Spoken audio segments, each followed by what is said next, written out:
But the other items, I'm not even going to try to pronounce. You see, in this famous restaurant or taverna, it's more like a Greek grandma's kitchen. With family pictures all around, we feel right on at home. And like a good friend, the owner is passionate and friendly about his cooking. Here, ingredients are 100% fresh, food is 100% delicious, and people 100% wholehearted.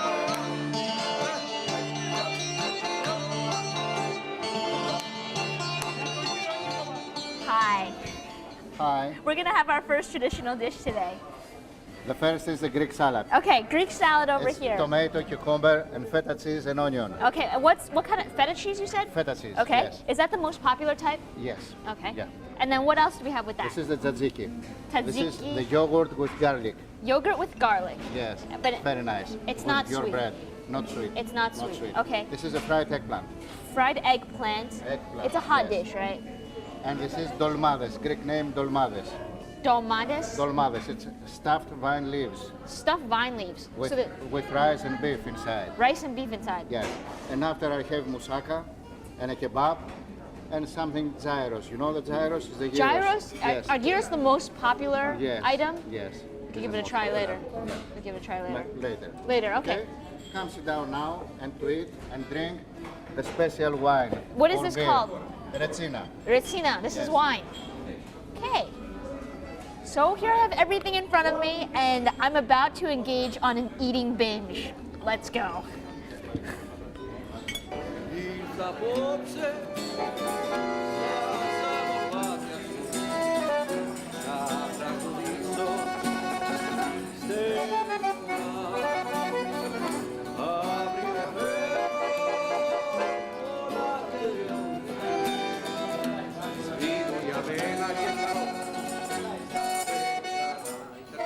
Today's Athens is a modern city, alive and on the go.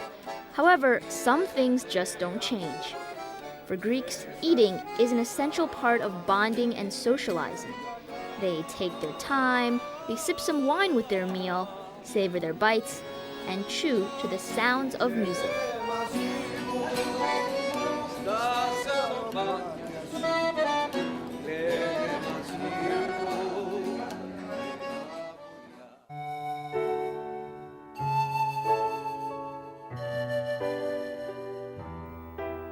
The Greeks love the sea, perhaps more than any other people in the world.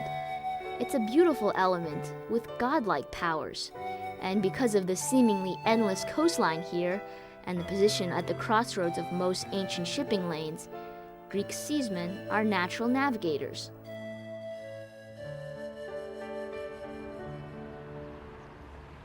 Since ancient times, the Greeks have relied on the sea for their livelihood. And you see, before the tourism industry went to a boom, men used to go off to sea, either in fishing or in trade. Even today, you'll see these little ships docked by the water.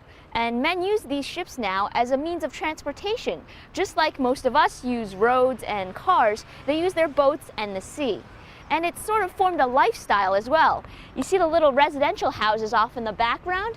Well, most people now live a very casual, worry-free, carefree life by the ocean breeze.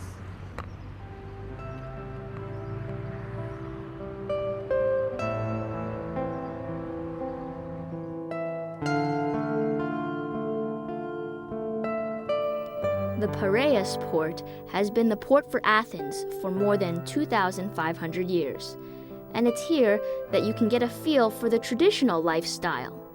No hustle and bustle, just sitting by the water, looking at a paper, doing some business. Greeks still cherish that culture and preserve aspects of a fisherman's life in their everyday life.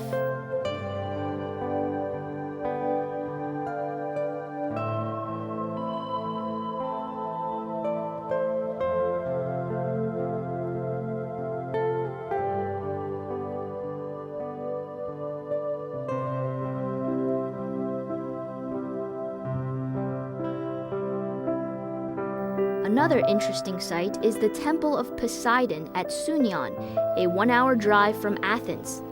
Now, because of the all-important sea, there was of course Poseidon, the sea god.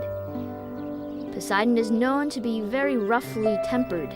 Sometimes he was in a good mood, and he calmed the seas and helped fishermen. When he wasn't feeling so well, he struck the ground with his trident, causing springs, earthquakes, and even shipwrecks. Thus, he was the man to please. Poseidon was brother to Zeus, the god of gods, and just like Zeus ruled the sky, Poseidon was lord of the seas. Though he lost out to Athena, Zeus's daughter, for the city of Athens, he built an equally impressive temple out here.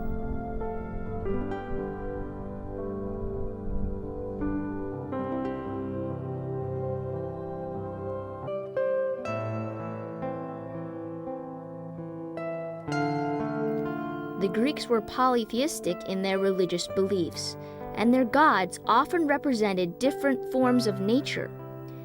They sort of resembled human beings in their form and their emotions, and they even lived in a society that was similar to human society.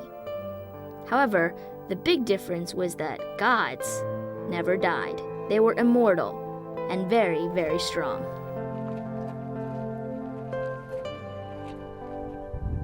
It's no wonder this location was chosen for the temple of the sea god Poseidon. While above the mountain, we're overlooking the vast sea, and actually, it's the start of the Aegean Sea. Don't underestimate the power of the sea, because control of it meant control of trade, control of communication, and control of links with the rest of the world.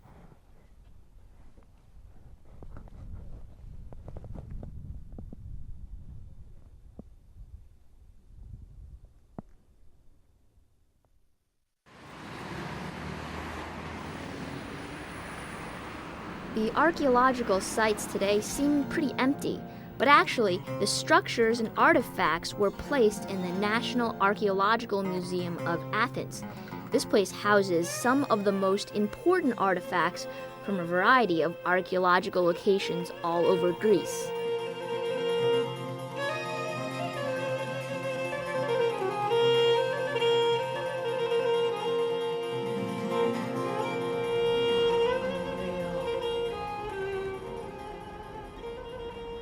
Standing here, I feel like the pictures in my history textbook are coming to life right before my eyes.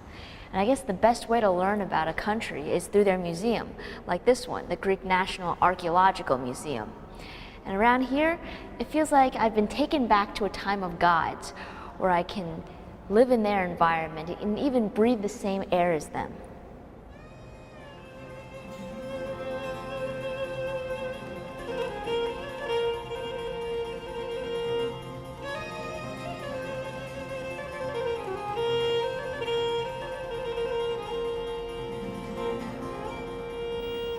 When we think about ancient Greeks and the ancient country, it's usually the 5th century which commands our undivided attention.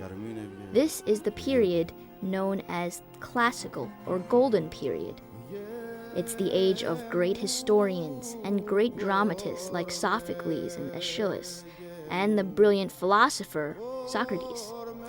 The 5th century is also regarded as the time when Greeks embraced their experiment in direct democracy, which later gave rise to Western civilization.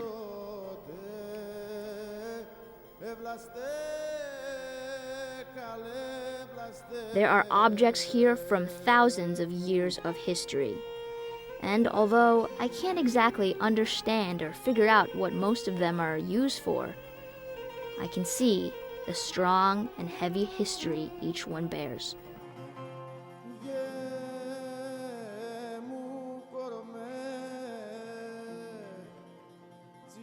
Many of their art forms are also on display. It's believed that everywhere in Greece there's a piece of history just a few meters below the ground. Like even in the subway, meters below the earth lies a whole bunch of pots, pans, artifacts, all sorts of things. And probably the most famous statue in the museum is right behind me. It's known for its rendering of motion and also the exquisite body. Although it's debatable whether it's a depiction of Zeus or Poseidon, maybe that's not what's important. Instead, what we can learn from this is the Greeks' worship of the gods.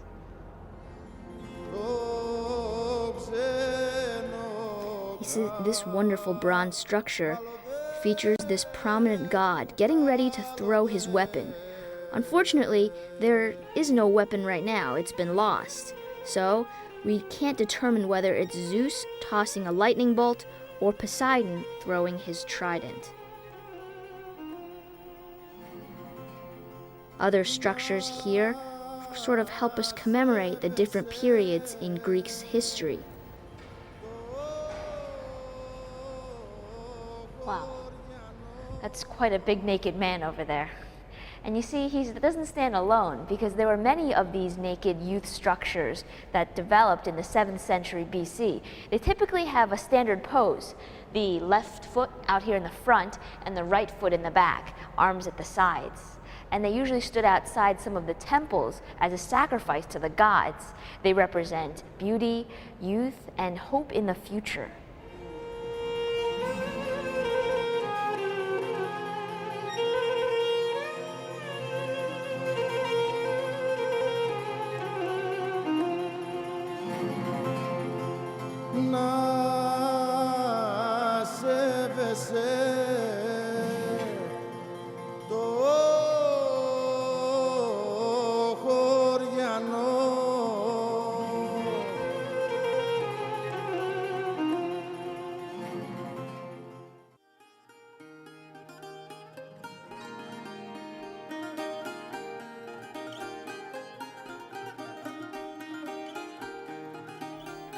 Greece has always been a magical city for me.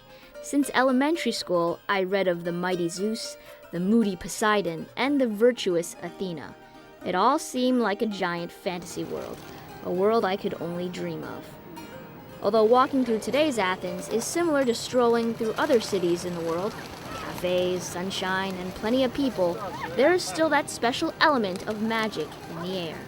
The Greeks are proud to be the founders of the Olympics, of democracy, of Western civilization, and simply of being Greek.